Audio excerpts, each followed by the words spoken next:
Good morning. This case represents complete betrayal by two adults who were a complete betrayal of trust by two adults who were responsible for protecting this victim and every other child in their custody. Our victim is a 10-year-old autistic boy with little to no verbal communications ability. On November 14th of last year, we received a telephone call from the Department of Children and Families hotline informing us that a witness observed a bus aide striking a child. Our detectives immediately took actions, went and obtained a subpoena, went to the school district, and were able to retrieve 30 days of video footage of activity on that school bus. Unfortunately, the system only captures 30 days. I'm confident that this abuse carried on well before the 30 days that we were able to capture. But during those 30 days, our bus aide, our suspect, struck this victim on at least 14 different occasions. At one time, you'll see during this video, struck our victim 14 different times. The bus aide is where she belongs, in jail. She's bonded out. The school district has suspended her with pay. She's been employed with the school district since 2013. Our bus driver also participated, and you can see in the video, mocking the child, exploiting and ridiculing his disability, and only fueled his fear after listening to him scream in pain by threatening him with further violence. At no point during any of these 14 incidences did she ever attempt to intervene or stop. Both of these females, both of our suspects, crossed the line of every ounce of human decency. They both have been placed under arrest. The bus aide was charged with 14 counts of child abuse, and the bus driver was also placed under arrest for failing to report child abuse. The bus driver is Tanya Rice Constant, age 62. She had been employed with the school district since 1997. At the beginning of this investigation, she retired from the school district.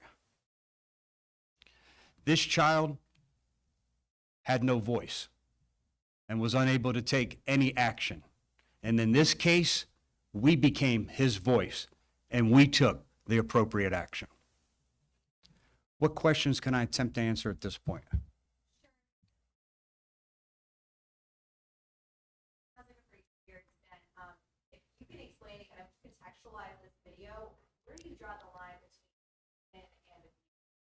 It's simple. The school district has a clear policy. They can use restraint to help restrain and calm down a disruptive child, someone who has special needs. You can see this as well above the line. You can see and witness the fear. I can feel the fear by watching the video. You can see her continue to strike him. This bus aide terrorized this child, not just in this video, the one incident that we captured that we're showing today, but throughout all 14 incidences.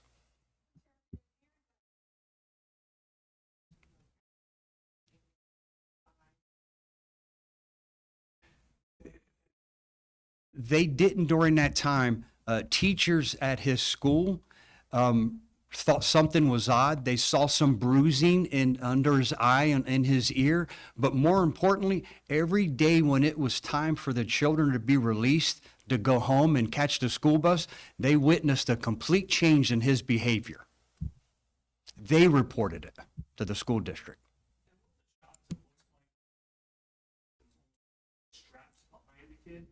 What's going on there? Yeah, she was pulling on his restraint. He had a restraint system. She was pulling on his restraint. You can see her striking him. You can see her yelling at him, mocking him. You can see her pulling his hair. Again, This bus aide completely terrorized this child, and on multiple occasions. And the bus driver witnessed it, participated in the mocking and the ridiculing and threatening of future violence, and never once, having all these opportunities, intervened to stop this. I'm sorry? Yeah, great question. The bus driver said it was just jokeful, playful behavior between her and the bus aide and the child. The bus aide absolutely refused to answer any type of questions. The parents said that the child's doing better. They can witness a complete improvement in the child's behavior since he's no longer around these two individuals.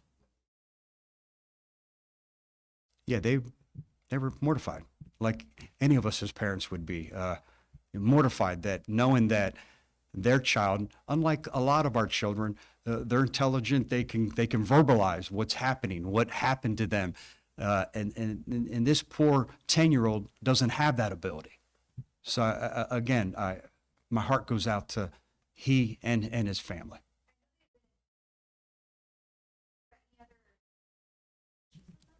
Great question. Another good question. No, neither one of them have a criminal history. Neither one of them have an employment history where there were any other types of abuse reported to the school district or to DCF.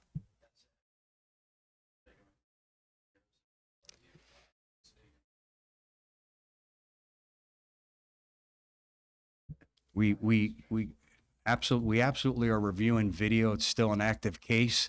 Unfortunately, we're faced with the headwind that the video in school buses are only captured for 30 days.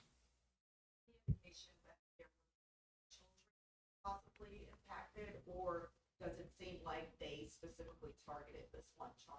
Not that we're aware of. Again, that's part of this investigation still remaining active as detectives and supervisors combing through that video footage for that 30 days to make sure that there was no other victims.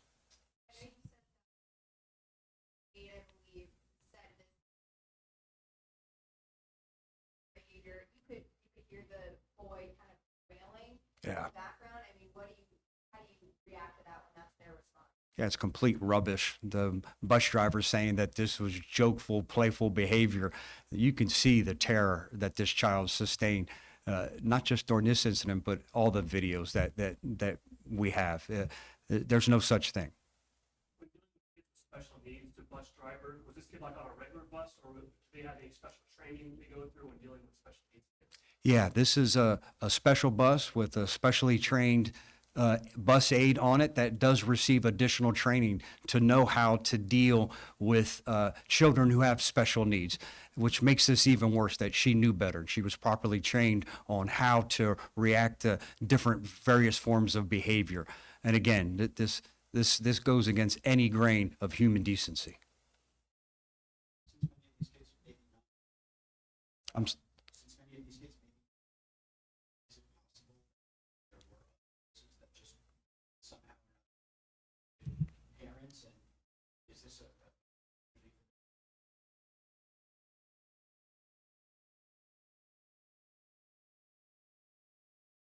Absolutely, and that's why I felt it was important to have this press conference today, was to see if there's any other children. I mean, we're doing our part.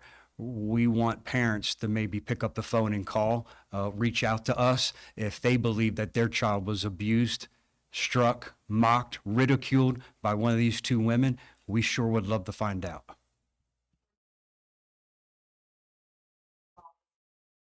There are. Yeah, there was another special needs child who witnessed what was happening and was able to communicate. Basically, has your kid said anything? I don't know, same situation with limited words. But. Yeah, they have. Detectives have reached out to other parents and had additional communication with children and parents alike. Yeah, that's part of this case. Again, that's why this continues to remain active. I certainly hope and pray that there's no other victims. I don't know why they targeted this child to terrorize, but I'll only feel more comfortable and be able to put my head on the pillow at night knowing that we've exhausted every lead or every means to make sure that they didn't do this to any other child.